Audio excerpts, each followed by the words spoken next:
Down the memory lane. आज के इस एपिसोड में हमारे मेहमान हैं ACP traffic Ram Kumar sir. ACP traffic Ram Kumar sir ने दिल्ली पुलिस 1982 में ज्वाइन किया और अब वह जून 2023 में रिटायर होने जा रहे हैं। सर, मैं आपका स्वागत करती हूँ। सर, आप अपनी दिल्ली पुलिस की जर्नी को एक शब्द या एक वाक्य में कैसे बताना चाहेंगे? थैंक्स, आपने मुझे इनवाइट किया। मैं 82 में जैसे ज्वाइन किया तो चैलेंज तो बहुत होते हैं, और मेरे जितने भी कलीग रहे हैं, सीनियर, साथी और जूनियर, सभी ने मेरा काफ़ी महत्वपूर्ण योगदान दिया। और अब 40 साल 10 महीने सर्विस करके रिटायर हो रहा हूँ। मैं बिल्कुल सेटिस्फाई हूँ। सर, इतने लंबे समय में पुलिसिंग बहुत ज़्यादा चेंज हुई है, आप इस बदलाव को कैसे देखते हैं?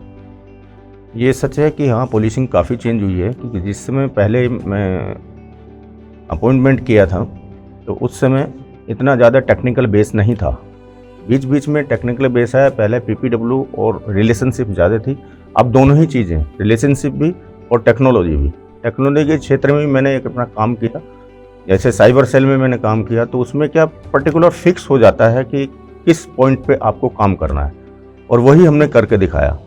यहाँ तक कि जो साइबर सेल का वर्क था वो एक डिफरेंट था। चैलेंज है दिल्ली पुलिस के लिए, और उसमें काम किया और काम करते नहीं है, अच्छा है। उसमें कोई मतलब लाइन भटकने वाली चीज़ नहीं है, लेकिन पुलिस स्टेशन में उसका बहुत भरपूर सहयोग मिलना चाहिए, और ये हो रहा है। उसके लिए तो बहुत बहुत अच्छा है जो हमारे सीनियर्स हैं उस लेवल पर काम कर रहे हैं। सर, इतने वर्षों के दौरान आपने दिल्ली पुलिस को 40 साल दिए अपने। इतने वर्षों के दौरान आपके पास कोई ऐसा इंटरेस्टिंग केस आया हो जिसमें आपको लगा हो कि बहुत चैलेंजिंग है ये सिचुएशन, तो इसमें आपने उस सिचुएशन को कैसे टैकल किया? हाँ, जब मैं पुलिस स्टेशन में पहली मेरी पोस्टिंग हुई तो पहली पोस्टिंग मेरी सरायरोला पुलिस स्टेशन की थी। तो पहला ही पुलिस स्टेशन था, उस समय डीसीपी किरण बेदी मैम थी। तो एक केस था रेप का केस। इमरजेंसी ड्यूटी में मैं असिस्ट कर रहा था। इतना ज़्यादा मतलब संसाधन भी नहीं थे, लेकिन जो विक्टिम का स्टेटमेंट था, स्टेटमेंट के मुताबिक उसको एक छोटा सा ही क्लू था कि जहाँ उसके साथ घटना हुई है उस जगह का सिर्फ वो डेयरी है वहाँ पे, और लोहे का एक गेट है, मेन रोड है। तो वो चैलेंज था, उस चैलेंज को हमने स्वीकार किया। पहले उसका रास्ता पूछा कितने घंटे तक वो अपने उनके साथ में जर्नी की होगी, तो उसमें करीब 1.25 घंटा था, जो कि ऑटो का तय था मात्र। तो 1.25 घंटे में कहाँ कहाँ जा सकते थे, तो उस हिसाब से मैंने उसको अपने जो हमारे आईओ साहब थे, तो हम उत्तम नगर से पैदल चल के मोती नगर तक आए। मोती नगर में हमारा वो डेस्टिनेशन मिला, लड़की भी साथ थी। तुरंत ही वहाँ पे वो चैलेंज था, और उसको अपराधी को ढूंढ निकाला, जिसमें उसको काफ़ी कन्विक्शन हुई, और पहला ही किरण बेदी मैम ने हमारे को वो रिवार्ड मिला उसका। ये काफ़ी चैलेंज था। सर, आप अपनी निजी ज़िंदगी और जो आप फील्ड में ड्यूटी करते थे उसको आप कैसे बैलेंस कैसे करते थे, और जो हमारे आज के ऑफिसर्स हैं या अपकमिंग ऑफिसर्स हैं उनको आप क्या मैसेज देना चाहेंगे कि क्योंकि आज के टाइम पर ऑफिसर्स में सबसे ज़्यादा प्रॉब्लम यही आ रही है कि वो अपनी बैलेंस नहीं कर पाते, प्राइवेट लाइफ और अपनी जो जॉब होती है उसको बैलेंस नहीं कर पाते। तो आप उनके लिए क्या मैसेज देना चाहेंगे, और आपने अपनी लाइफ को कैसे बैलेंस किया?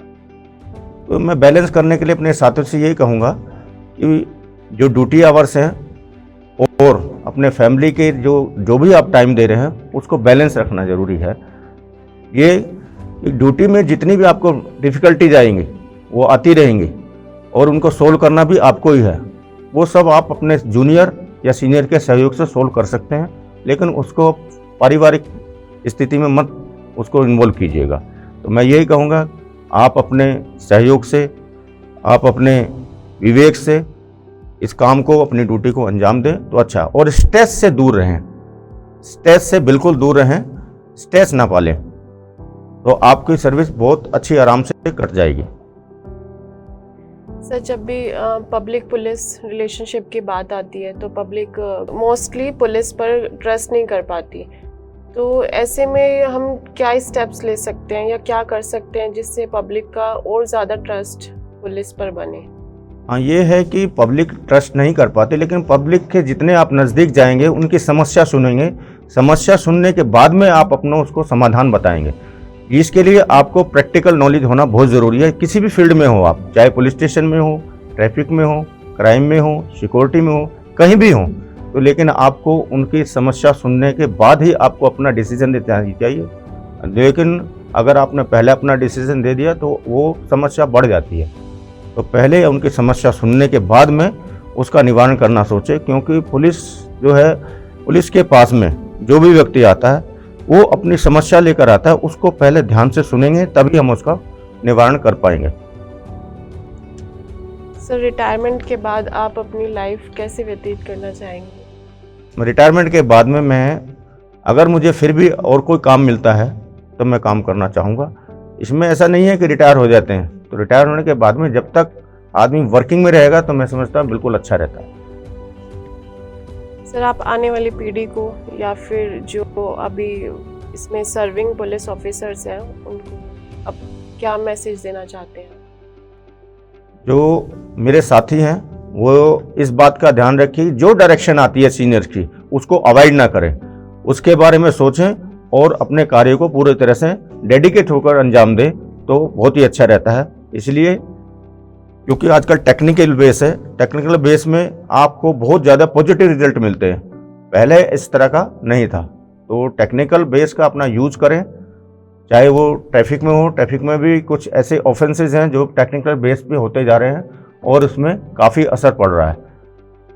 Thank you so much sir, आपने अपना एक्सपीरियंस हमारे साथ शेयर किया and thank you sir for joining us. Thank you so much. धन्यवाद।